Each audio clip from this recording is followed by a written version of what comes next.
Hello everybody, Jordan here, the PH is silent, and in this episode of the Saturday Morning D&D Show, we talk about a bunch of news that's coming out, the Alien role-playing game that was announced, as well as the difference between a dungeon crawl and an adventure.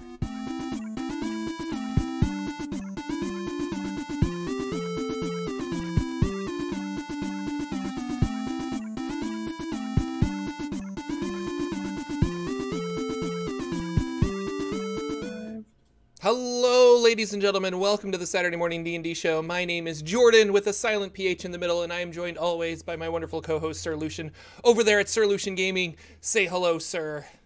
Hello, everybody. I hope everybody's going to have a fantastic weekend of watching some Avengers, Game of Thrones Episode 3, and playing a bunch of Dungeons & Dragons or whatever your favorite RPG is this week. Hopefully you get some in. So we are excited this morning.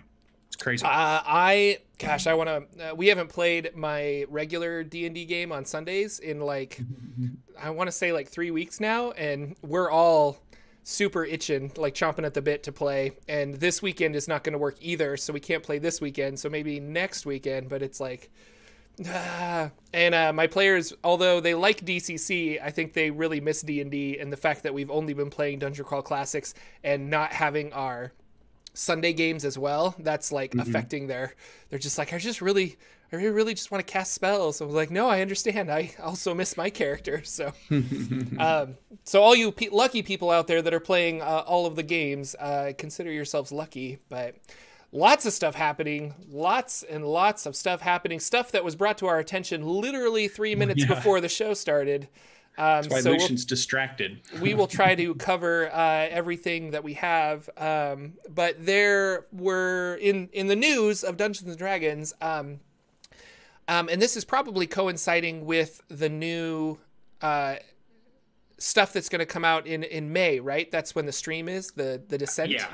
Yep. So they're doing a lot of lore you should know, and they kind of do this before other things are released. They kind of like hint at the lore behind whatever adventure they're going to do. So they did a lore you should know on the hierarchy of Baldur's Gate. They did a lore you should know on the Lady of Pain, which was huge, I feel, because she's like such a prominent Planescape character, and she's really mysterious, and it was interesting listening to that because she's purposely mysterious. Like, they've never statted her out. They never really said like what all of her powers are, because they want her to be this like omnipotent being that even controls the gods to an extent. So she kind of reminds me of Lord Ao from Forgotten Realms mythology, where he doesn't need worshippers. He's just this like powerful being that kind of controls the gods. And I feel like the Lady of Pain is the same way. Like she's at the hub of the multiverse, and she kind of oversees all of that. But they did a really good lore you should know on that with Chris Perkins and Greg Tito. And then they also talked about the Dark Eight, which are generals in hell. They're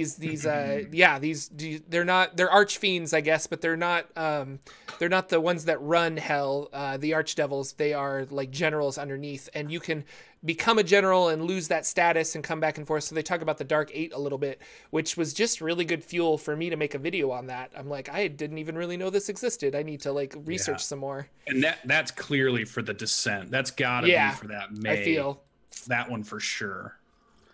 Yep, and because that picture is an angel like reaching down and all these like fiendish hands and things like that. So yeah, super that was really cool.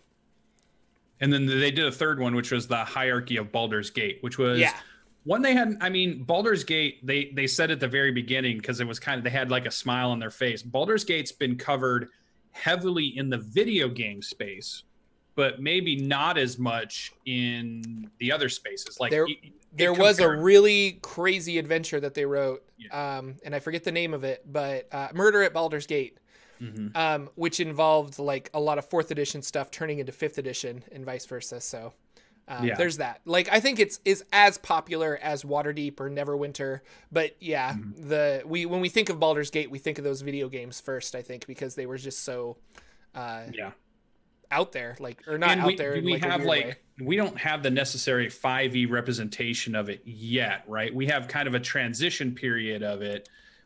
I don't recall it jumping up in like Storm King's Thunder. It didn't pop up in Tomb of Annihilation. It didn't really pop up in, obviously, Waterdeep dragon heist. Yeah. Or there's a blurb about it in the Sword Coast Adventures Guide, obviously, because it's part of the Sword Coast. But yeah, I think it's been an untouched area for 5th edition so far. So. Yeah, so I bet they come back around to that. And it sounds like, I think one of the other news articles that was there is about them opening up that new studio in Austin, Texas. They hired in James Olin, who was part of some of the design of that kind of stuff in the video game portions.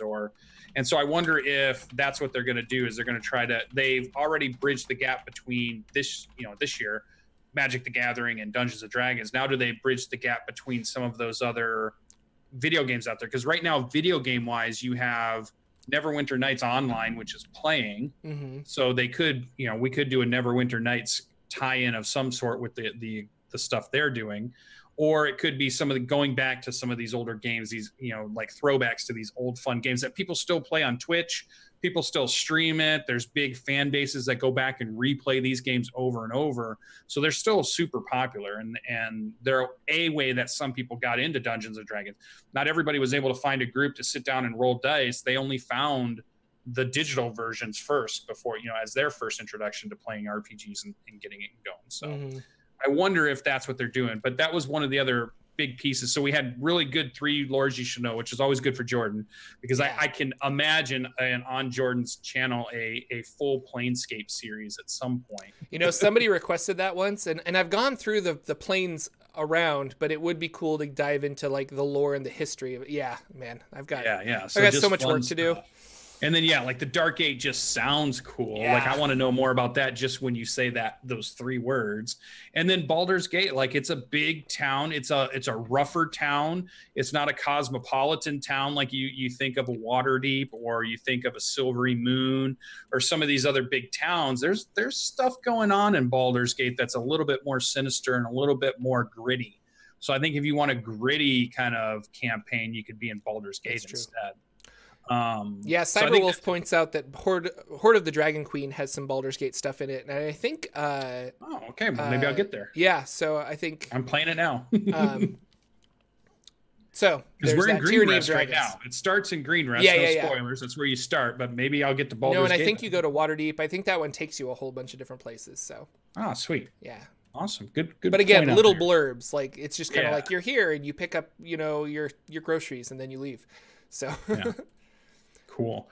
So that was the big thing. The other reason I put that on our show notes as far as they're opening another studio, because the one thing they mentioned, it wasn't just they need a bigger studio to continue working on Magic the Gathering, which you may assume because it's so big and it's one of the driving factor of Hasbro is still that card game is still the juggernaut for them.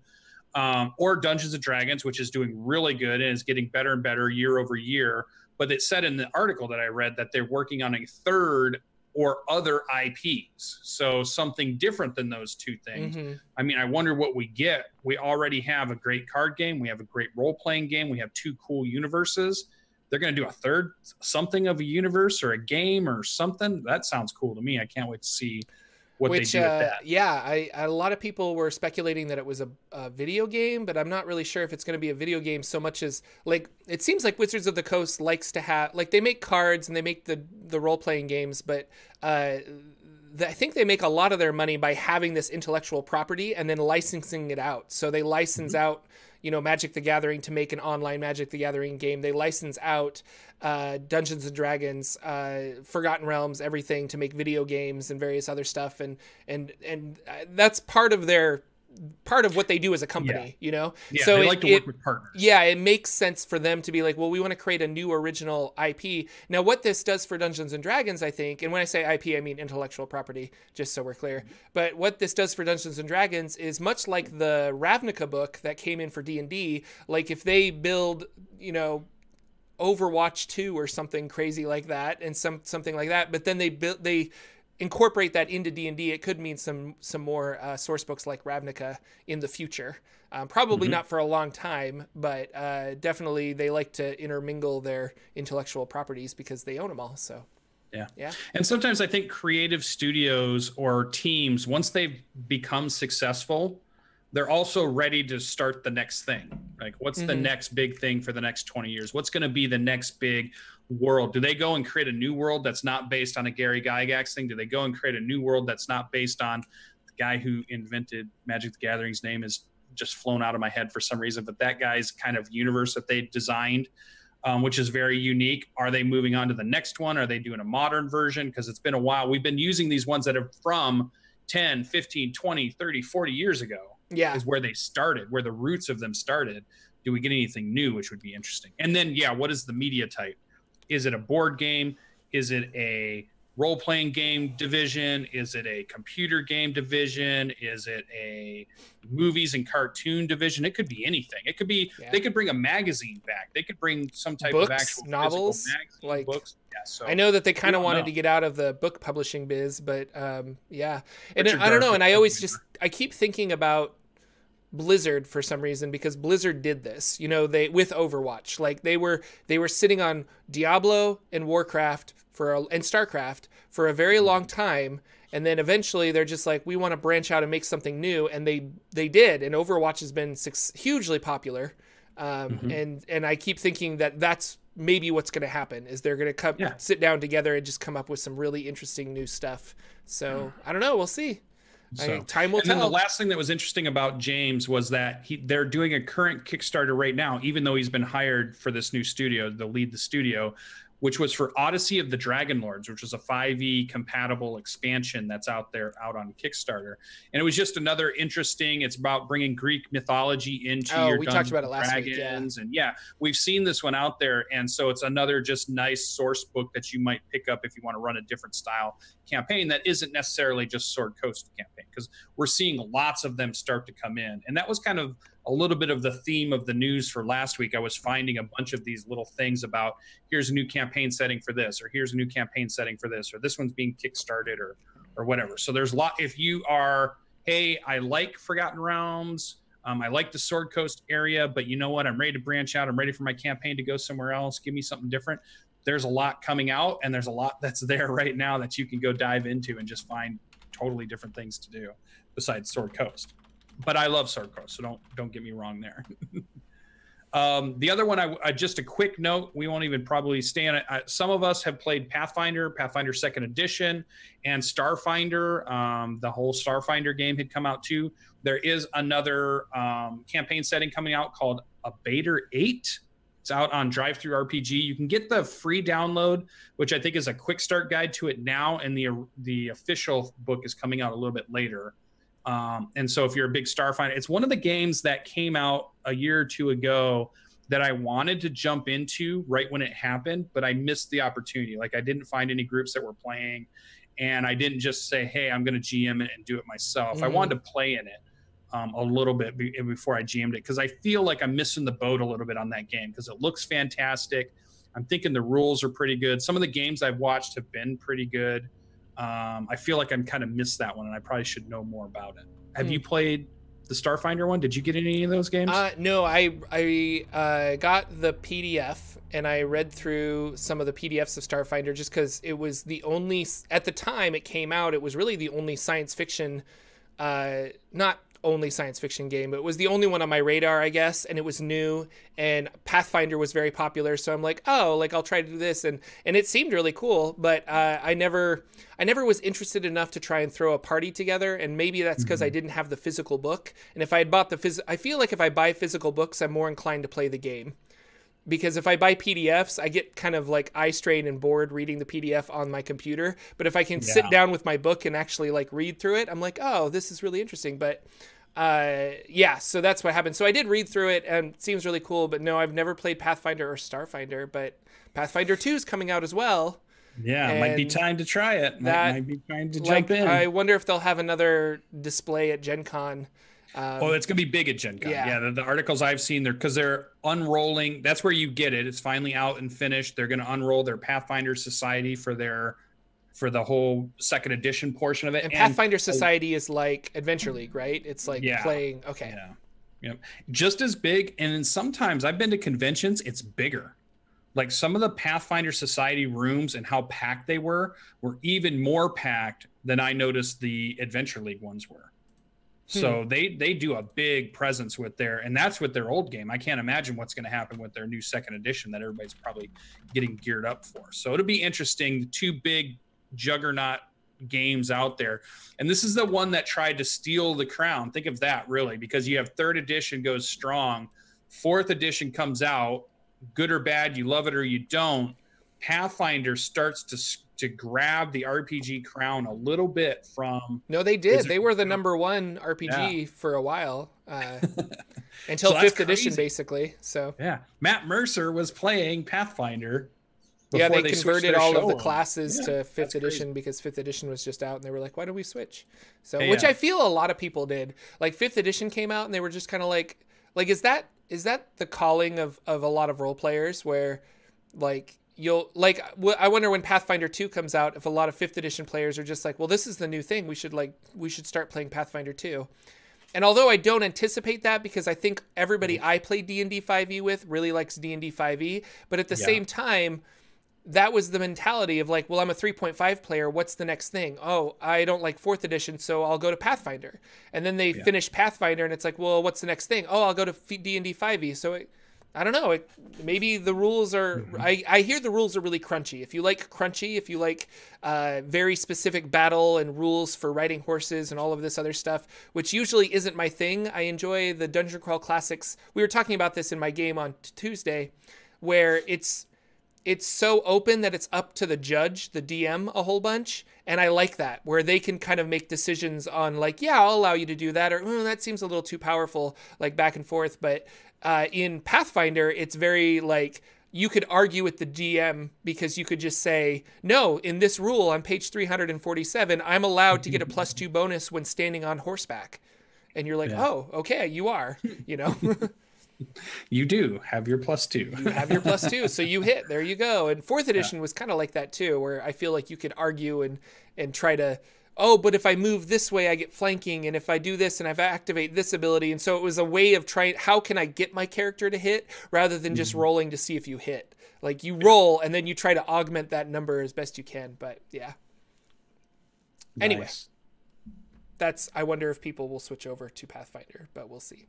It's so popular right now, Dungeons and Dragons. It's just like there's no bump in the road. Like if there was a bump happening right now, there was some big brouhaha brewing about the rules or something people weren't liking, but just the sheer number of stories that I hear of people that are about to start playing Dungeons and Dragons, they want to introduce their friends and they say to them things like, well, I could run you a Numenera game, or I could run you a DCC game, or I could run you these other games that I'm into because I've been playing for so long that I've switched to try to play out some other ones. Those new people coming in are like, no, we just want to play Dungeons and Dragons. All we've been hearing about is Dungeons and Dragons. That's the one we want to play.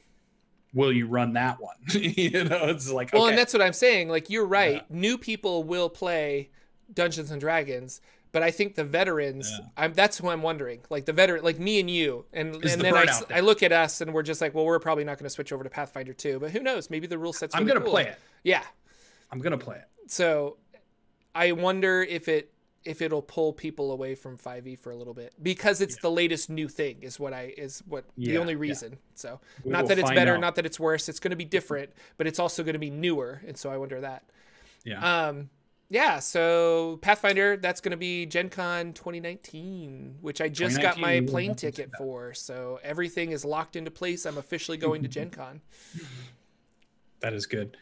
There was one Dragon Plus Q&A that I saw Jeremy do this week that I thought was really interesting. Answered just a bunch of random questions Q&A wise, but most of it was on the Artificer thing. And one question came up that was interesting because I'm playing a wizard right now, and I think you're playing an Eldritch Knight.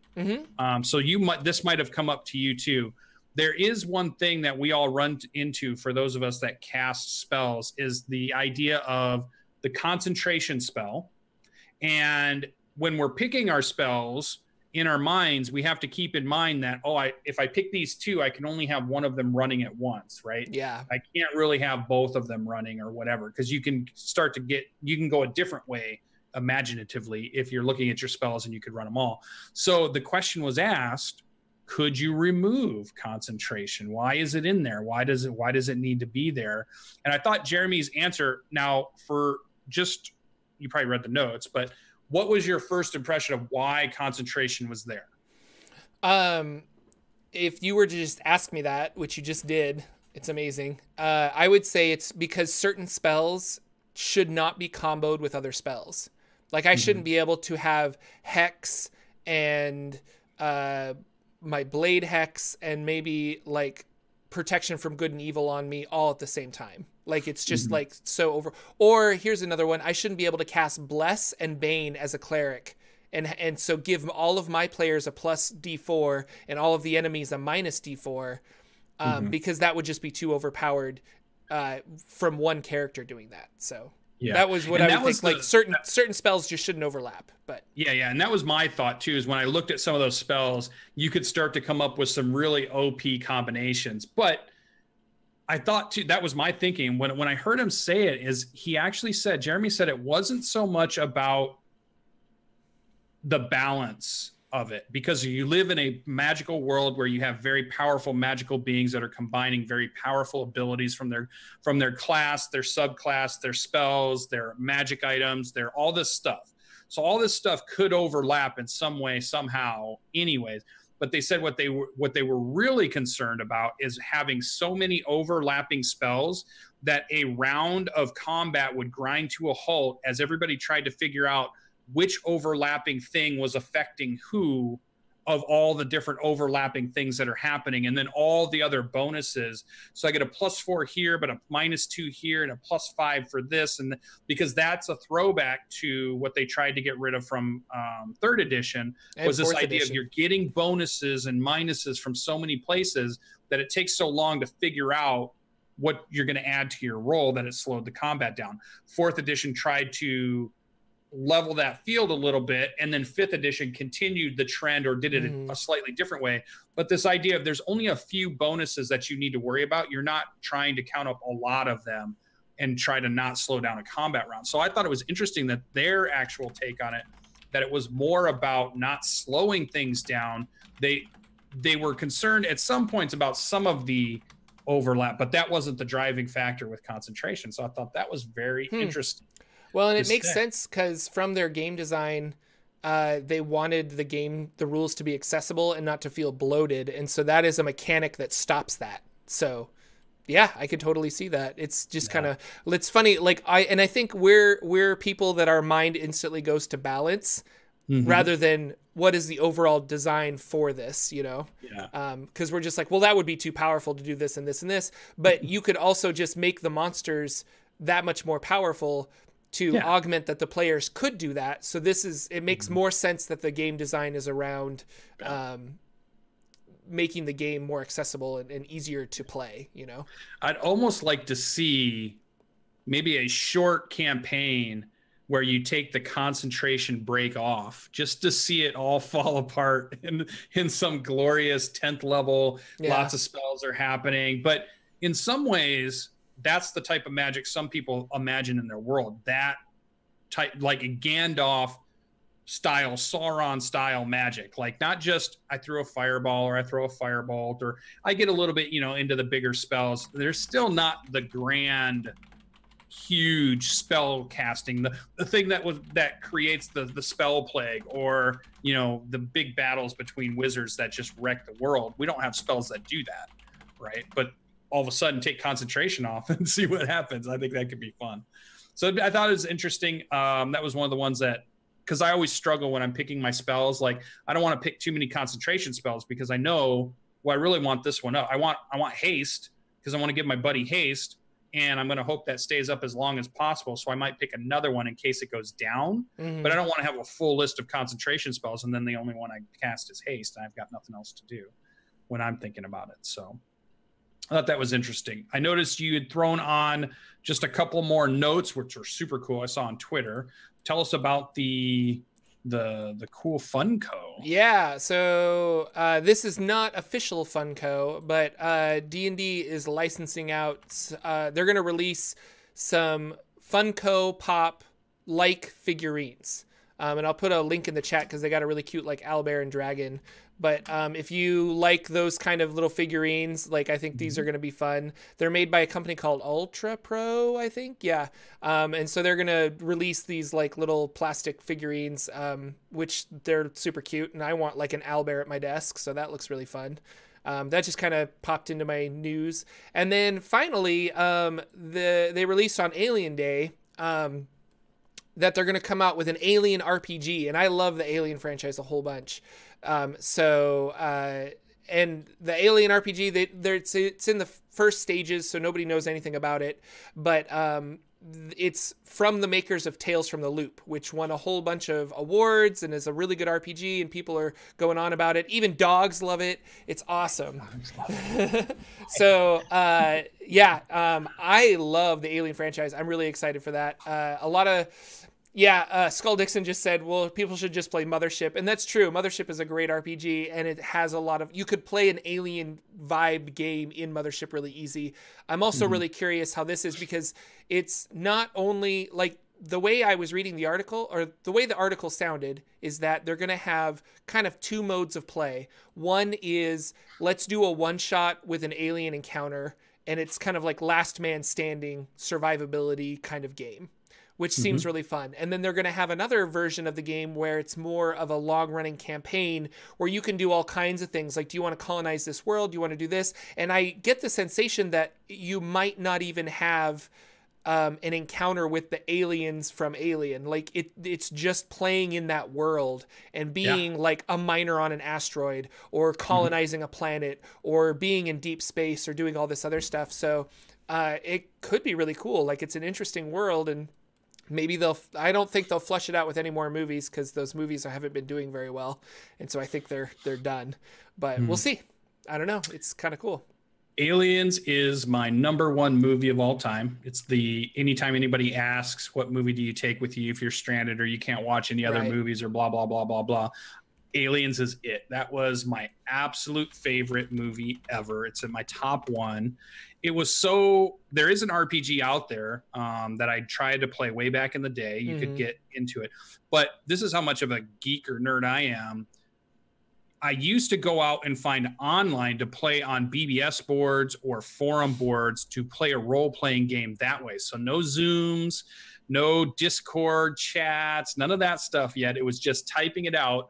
And these things were massive. They made full Aliens platoons filled with people, ran by people that were running the story in your squads or your unit or your platoon or whatever it was, would go out and do things. And we would play through just typing through forum boards and live in that world, just like you're saying. And it would be all of it. It wouldn't be just fighting the aliens. It would be putting down a minor uprising, or going and exploring a new world, or going on a rescue mission, or fighting some other corporate entity, or hijacking a ship, or stopping a hijacking. And then there was some fight the aliens at a research facility. It was all that stuff written out. And I'd always wanted that. There is a lot of effort that many people put into the Alien franchise. They were like the first virtual rooms before virtual room reality was going. They had Alien. You could run through warehouses of actors in alien suits being led through, and flashing lights and gun sounds and everything in London. And it was like a full-on experience. So this is a huge franchise that has a huge fan base behind it. And they do a lot of storytelling. They do a lot of game playing. They do a lot of, Aliens vs. Predator was one of my favorite video games ever that you could play our buddies, because we'd all get in there. One? And there'd be all Space Marines, and there'd be one alien going around and hunting and making more aliens. We love that so much. That was the best game. I love that. You could run up the walls. It was so good. Yeah, it was really good. Different vision modes, and it was just so good. So definitely, this reminded me of how much of a big fan I am. That for sure, next year, 2020, I'm gonna do, like, on Alien Day.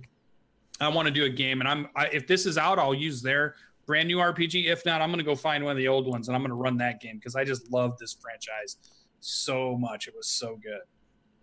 Sounds awesome.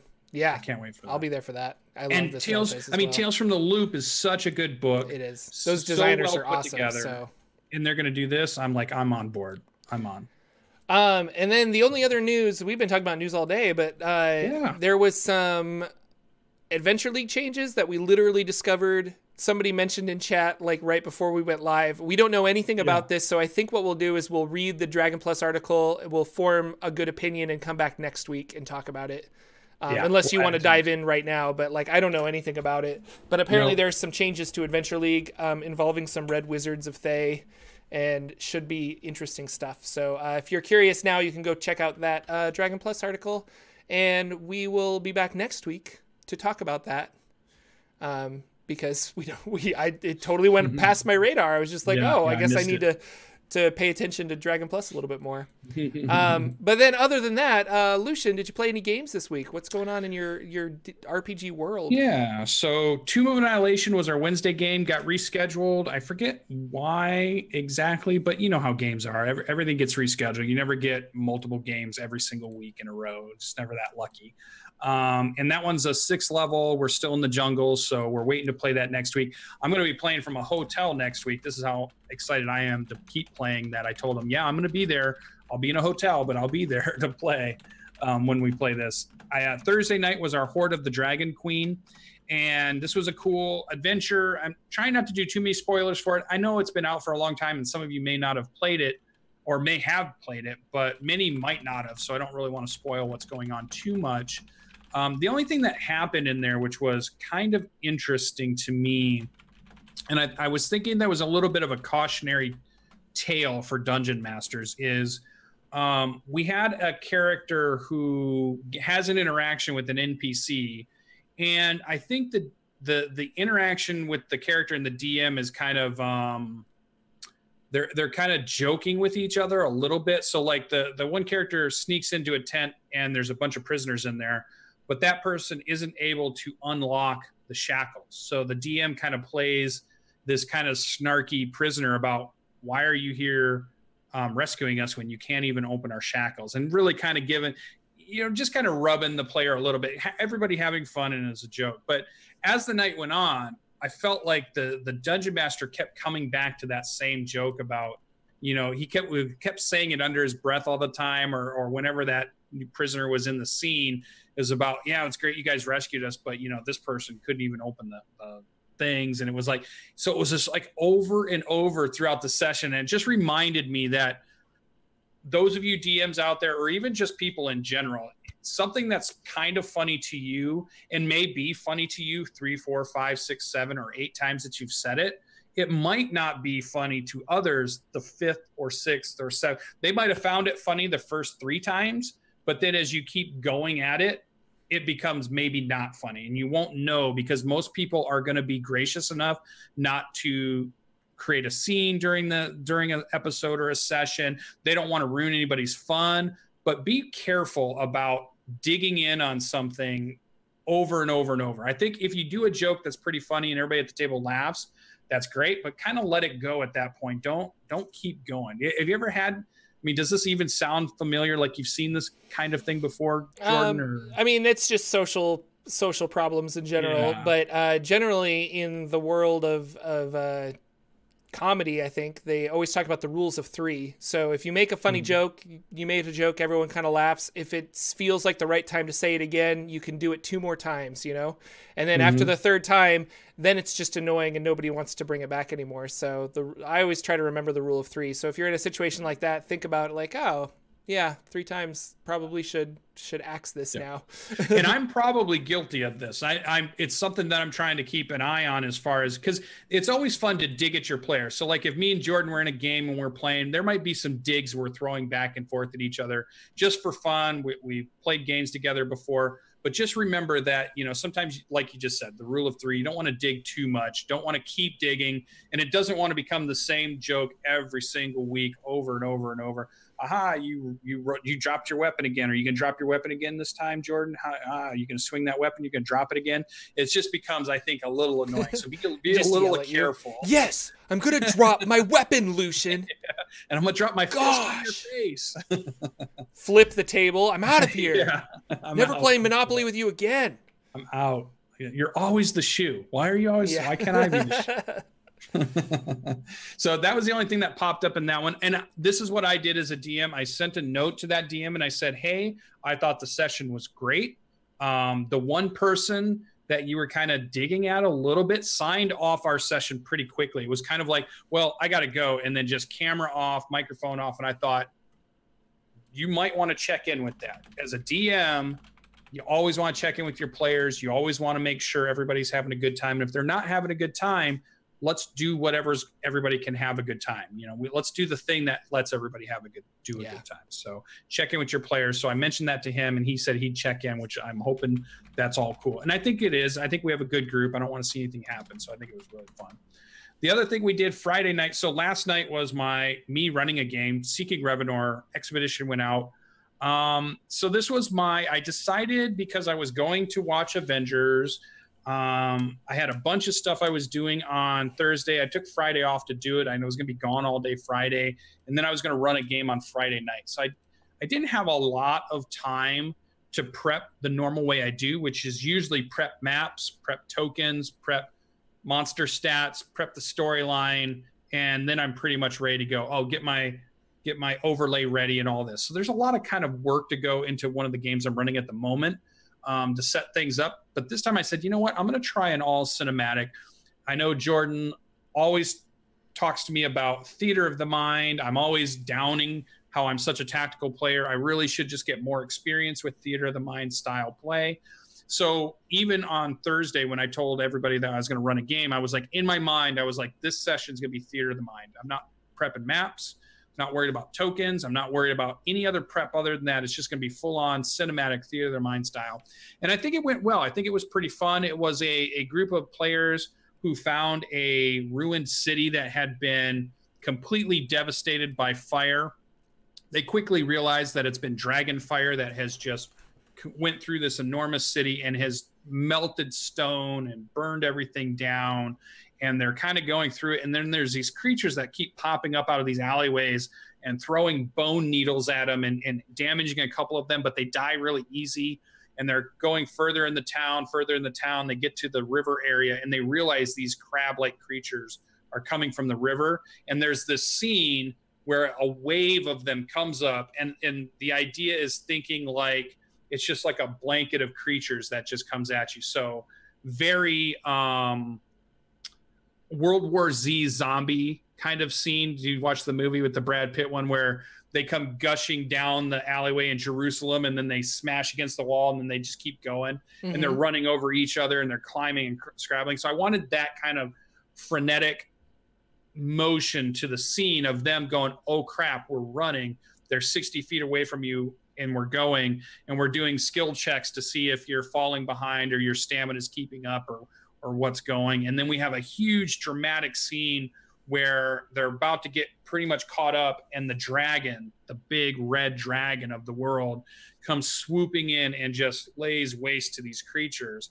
And it was fun to be able to play a game where it was a lot of me explaining the scene in the way of what you can see, what you can feel, what you can hear, what you can taste, what you can smell. And not a lot of role playing, but a lot of just description of a crazy chase scene through a crumbling town while a wave of things tries to come at you. And there's just no way to stop the wave. They're like, we're gonna, somebody wanted to throw like some ball bearings down to slow them down. I'm just like, yeah, the wave goes right over that. And somebody throws down like a thorn patch or whatever. Wave goes, I mean, the first ones get caught in it and the other ones just go past it. Think of like an ant colony swarm or, like any of those shows where you're just watching those red fire ants just go crazy over things. That was what was happening in my mind. And they're just like, everything happens, just absorbs it. So super fun. I thought it was a fun way to do the adventure. I didn't have to draw a lot of maps out, which was cool. I've got some notes from the players from last night that thought, oh, it was very fun. It was some cinematic. They thought it was cool. I got some lore out. They know who the big bad dragon is now that lives in that area. They know about this city, and now they're trying to decide some things that are cool. Like, so, and I described a scene where the dragon jumps into the city, because I always wondered, how does dragons get all their treasure, right? Where's all that mound of treasure come from? Where's all those gold coins come from? I always think they have to have kobolds to like haul it back to their lair, because I'm just like, what do you just direct everybody, put it in a giant bag for me so I can fly away with all this treasure? Like, how do they're such big creatures, and gold coins and gems and stuff are so small. Yeah. So I didn't know how to explain that yet, but they were up in, they're about 2 miles away and up on a hill or a mountain where they can see down into the town. They see the dragon come down in, it picks a part of the town and it starts smashing buildings. They can see it digging around, and then all of a sudden in its claws, huge mounds of something, and it flies back up to its lair. And my idea was to give them this impression that this dragon is looting the city, right? That was the impression I wanted them to get. That's what the conclusion they came to, which was really cool. So now I thought, here's what I'm hoping then they've been discussing in the Discord is this the place you want to go back to? You know, a dragon goes in, searches around looking for things, comes once or maybe twice a day at any given time, but it's a big city. Do you try to sneak in there, you know, all Hobbit style, maybe steal some things and then get back out before it figures you out? So it'll be fun to see if my characters decide to take that on, or like everything else that happens in my campaign, they get scared and they don't go back. So like they go to the Black Pyramid, they can't clear more than the first room, they don't go back. They're like, it's too tough. They go to the monastery, they can't clear the first room, they can't get down to the second one. They're like, we're not going there, we're not going back. Now the Dragon City. So it's like, and they just said the funniest thing that I was laughing because I thought it was great. It's like, everything's hard. And I'm just like, yes, I've done my job. There is no easy goblin villages for you guys to ransack day in and day out. Everything here is hard. So get used to it, adventurers. Adventuring life is hard. That's why so many of them die. So that was my thing. That was the big thing. I love the cinematic part of it. I still like tactical movement, and I think most of my sessions will be that way, but it was fun. It was refreshing. I didn't have to prep a lot to do a theater of the mind style game with big set piece things happening in it. And another thing, it was kind of freeing because there was really nothing the players could do to stop my set piece things from happening. Right. Whereas when I get into a tactical game, and if I'm thinking of a big set piece thing, like, all right, the big bad guy's going to come out and now here he is, all of a sudden they could do something that could mess up that set piece because we've gone so tactical, and they could banish this guy, or they could cast turn undead and it works and it's gone. And now my set piece is all screwed up because I want this big set piece battle. But in this one, when it's theater of the mind, they just like, there's not a lot of options for them. They just kind of have to roll with it. And so I thought it was pretty fun, and I enjoyed it. So that was my big playing Dungeons & Dragons, running Dungeons & Dragons, and I can't wait till next week to play some more. Did you get any Dungeons & Dragons in, or were you all DCC again? I was all DCC, but a couple of things are going on in my life. Well, first I'll talk about Dungeon Crawl Classics. So we're playing through a module called The One That Watches From Below. And welcome, Wandering Disciple. You just popped into chat. And The One Who Watches From Below is a really fun module that I've ran before with Dungeon Crawl Classics. And I printed out 6 adventures that I bought, and I put them all on Twitter. And then my Nathan, my player who follows me on Twitter, is like, I want to play that one because it's really cool. And everyone else was like, yeah, those look like cool adventures. But he specifically really wanted to play this one with the eyeballs on it. And so I was like, okay, we'll play that one, even though I've ran it before. But it's kind of nice because when you've run a module before, you're familiar with it. You don't have to prep as much, and you can kind of just play through the module. It's been super fun. They got about a third of the way, maybe halfway through the module. And there's lots of puzzles and danger and fun. The cool thing about this module, though, and if you're going to play it, I'm going to probably say you guys should not listen to this because it's going to be probably major spoilers for the module. Major. So if you think you'll ever play this, but if you want to run it, it's really cool. But there's a curse within the module. So if players are too greedy, if they're too, there's certain situations where they can touched the wrong thing. And in this case, the thief decided to pry out some gems above a magical door. But the minute he did that, he fell down and his eyes left his body. So now his body's still there and it's breathing, but where his eyes are is just smooth skin that covers his face. And now his eyes can move around the map on walls and floor and ceilings and even graph onto other things. And so our thief is now a pair of eyeballs, and he can kind of go forward and explore the area, and then he can come back, but he can't talk. So he has to like blink. They're really just doing yes or no questions with him right now, and he blinks once for yes or twice for no. But there's some other creative ways they could figure out to talk if they really wanted to. And so now the party is trying to figure out a way of putting his eyeballs back on his body, and they've experimented with some other things, and they found a secret door. They went down. I thought they were going to go right, or I thought they were going to go left, but they ended up going right because they found a secret door. So they're kind of like in the middle of this maze now, trying to figure out what to do and where to go. They were in a giant room that had these, and the whole dungeon is eye themed, which is really fun. There's eyes everywhere. And so there are these giant eye stalks that are like pillars that are holding up the ceiling with giant eyeballs on top. Mm-hmm. And they walk over and they're like, I touched the pillar. And I'm like, well, then the pillar comes to life. So we had this really fun fight where these two giant pillars were like flailing around, attacking everyone. And I was telling my players that the last time I ran this, the minute those things animated, the players ran out of the room. They were like, we don't want to even try and fight these stone things. But my players were just like, no, we're going to like stand our ground. And they ended up destroying both of the pillars. And I was really impressed. I was like, good job, guys. Like that was not what I was expecting. So case in point, you can play a module and different things happen at different times, and it's just really fun like that. So so we'll see. They got a whole nother section to explore before we end. And if you guys are curious about these games, I've been recording my Dungeon Crawl Classic games and putting them up on my Patreon.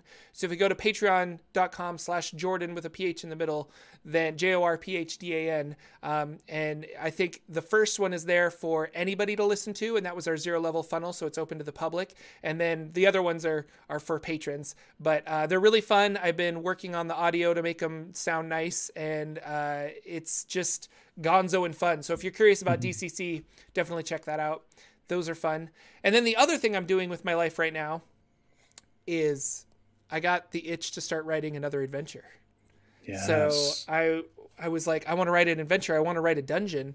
And I started writing, and how I usually write is I come up with like a kind of a generic idea. And then the more I write, the more that generic idea is like, oh, well, what if this happens? And I don't limit myself. I just kind of write down everything that pops into my head. And then I go back later and I'm like, actually, this doesn't really fit with the dungeon. Oh, but you know what? If I change this, it would really fit with what I want to do for this adventure and things like that.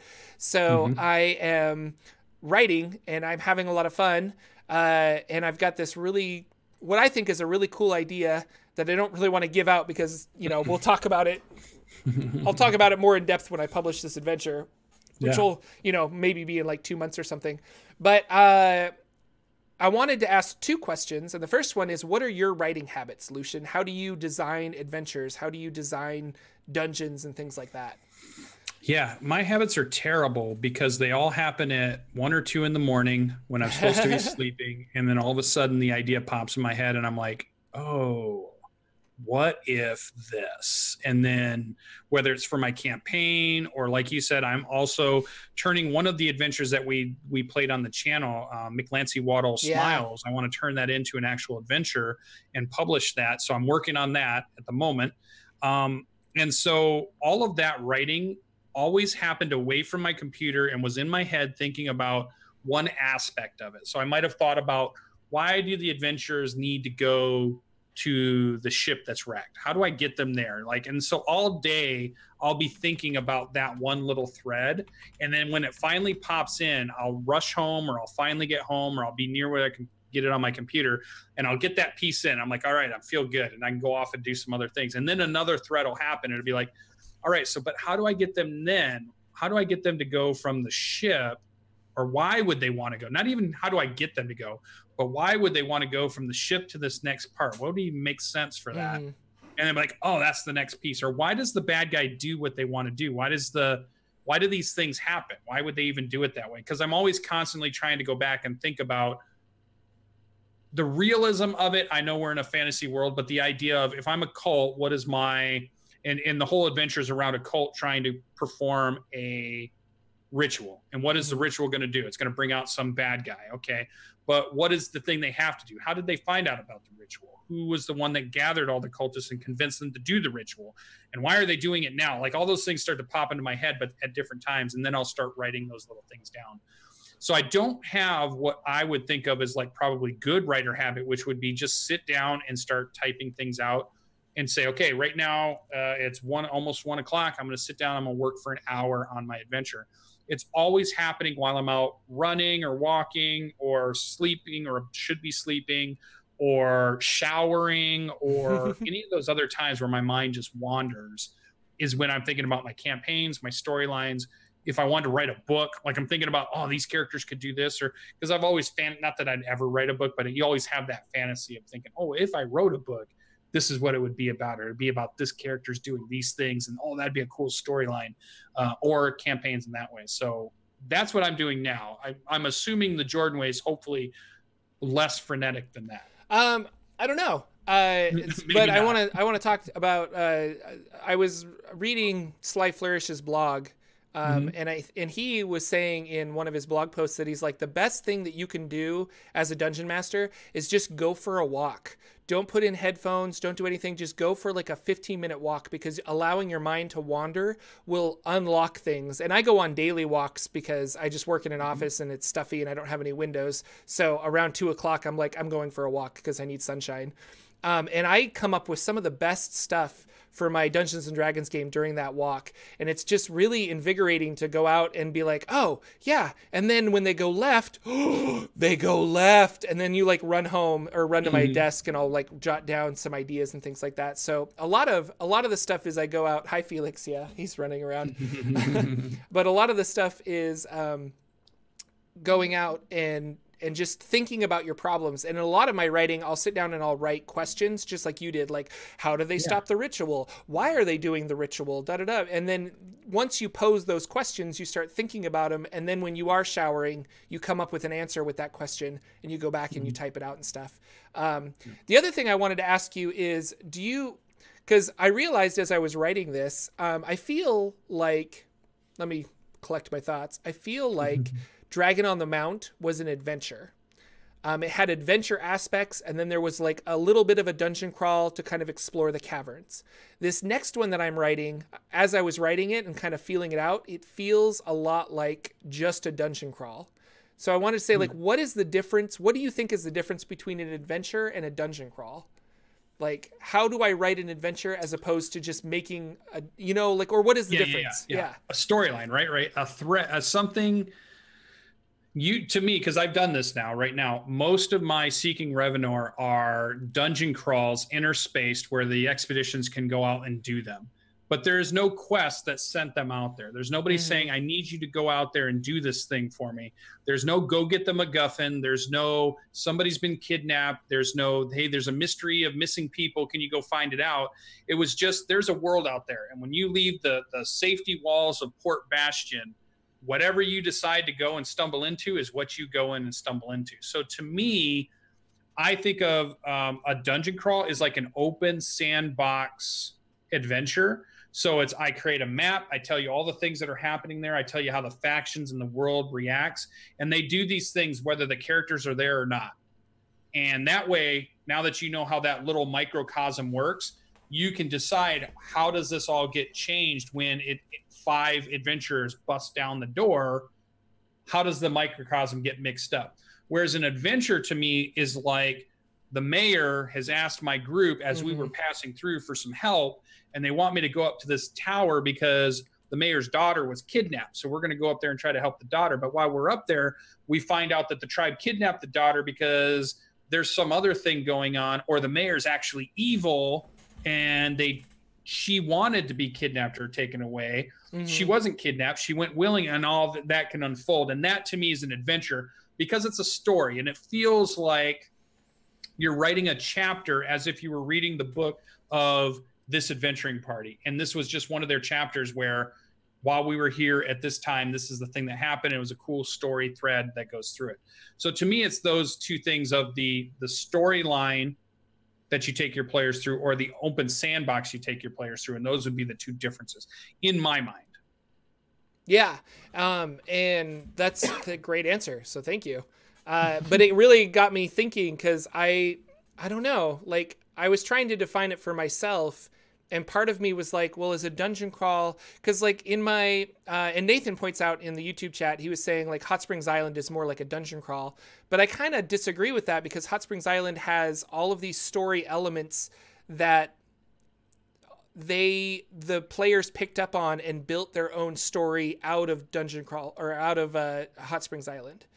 And so they latched onto the Night Axe Ogres, and they wanted to help them, and they wanted to do this. And there was this underlying theme that they were all slaves looking for money, but they decided they wanted to help the island, and they built a story around that. And so that didn't feel like a dungeon crawl to me.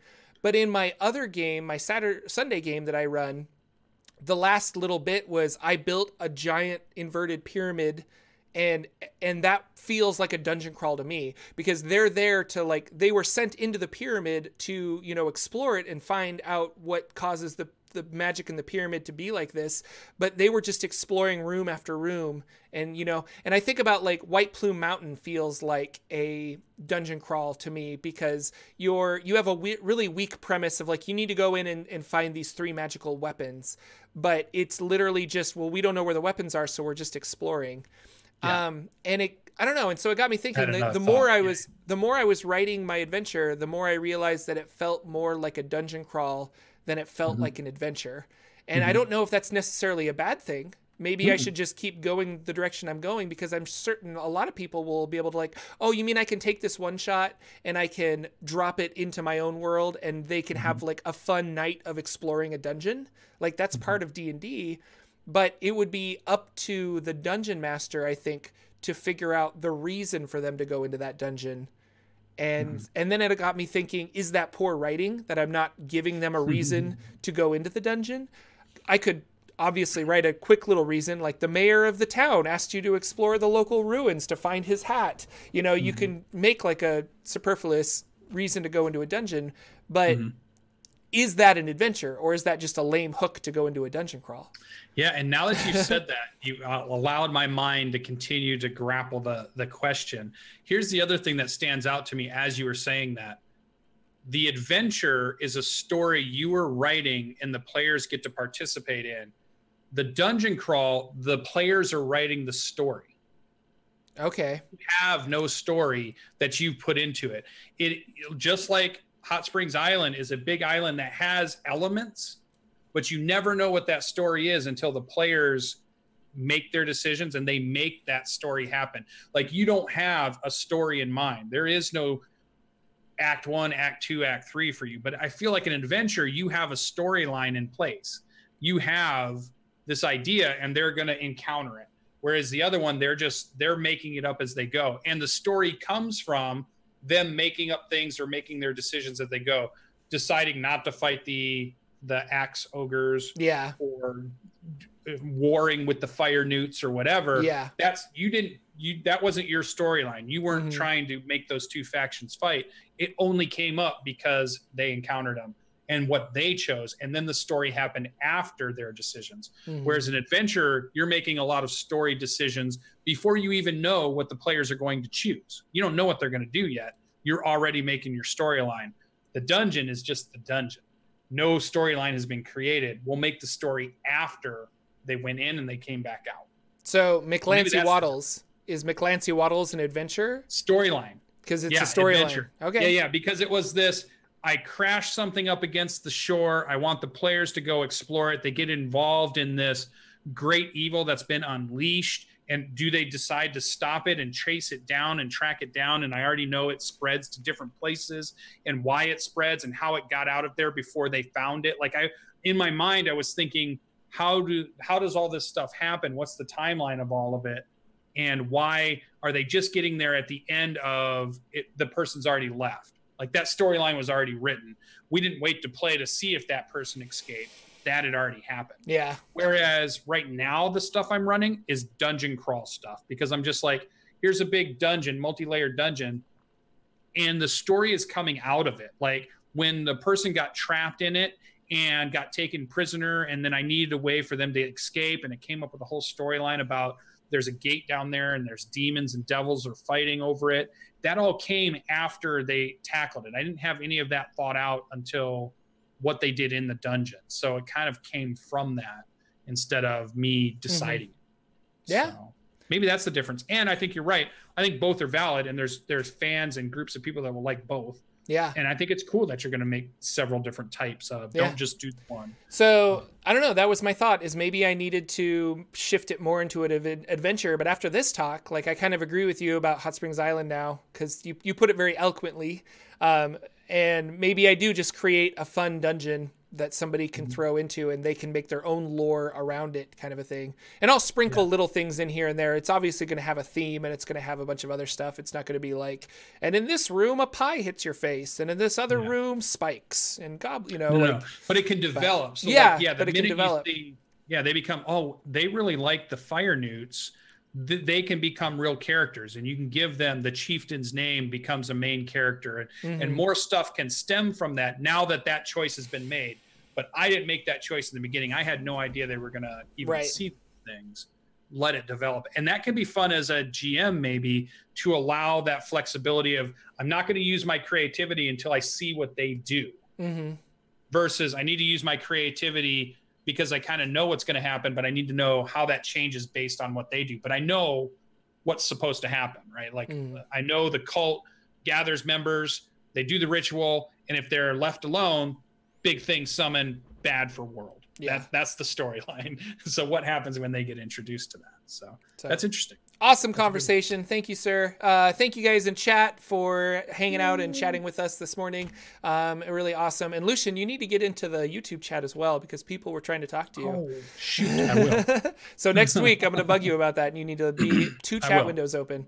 That's our show, ladies and gentlemen. Thank you so much for coming out. We will be back next week with some interesting stuff to talk about Adventure League as we read that Dragon Plus article, as well as whatever games we're running. I'll have more DCC to talk about, and maybe I'll get a little further on my adventure.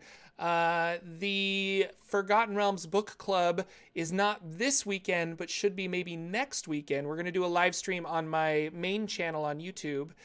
So if you're interested in watching that, should be a lot of fun. We're going to do audio chats with patrons. I think we're going to be in a Discord audio chatting about the book, but then you can also chat with us in text during the live stream. Should be a lot of fun. Other than that, Lucian's got a bunch of games that he's running throughout the week, so be sure to subscribe to twitch.tv/SirLucian. Anything else before we go, sir? Nope. Keep an eye on Twitter, Sir Lucian Gaming and Twitter, because I'm always posting what I'm doing there. Yep. Jordan posts a lot on there too, so definitely get his at Jordan with the PH. And then I can't wait to see you guys next week. We're going to have a lot of games for you and a lot of news. So. Yeah, sounds good. So we'll see you guys later. Bye, everybody. Bye.